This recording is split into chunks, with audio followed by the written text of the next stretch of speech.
Well, good morning. It is Friday, January 29th, and this is Wise Words from Waldo.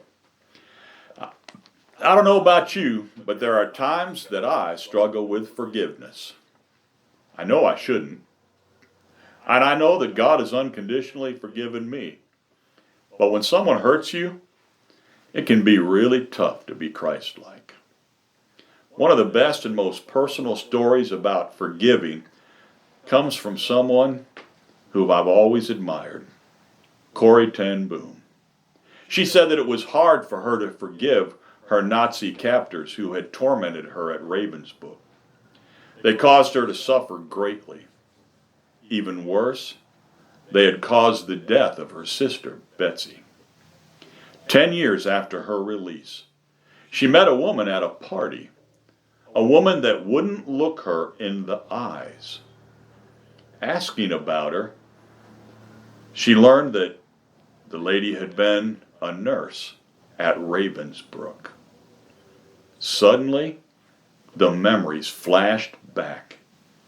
It was the same nurse that she had taken her sister Betsy to.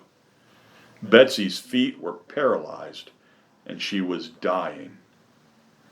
The nurse was cruel and did absolutely nothing. Corrie's hatred returned. She boiled inside. But she cried out, "Forgive me, Lord. Forgive my hatred. Teach me to love my enemies." A peace came over her. The rage was gone. And she began praying for that woman. She was speaking there and invited the woman to come as her guest. That evening, the nurse listened to Corrie. After the service, Corrie asked to meet with her, and she sat down and shared God's love with her. That's right. That night, a former captive led her former captor to Christ. I can't imagine the horror of a Nazi concentration camp. And she was willing to forgive. If God's forgiven you, you'll forgive others.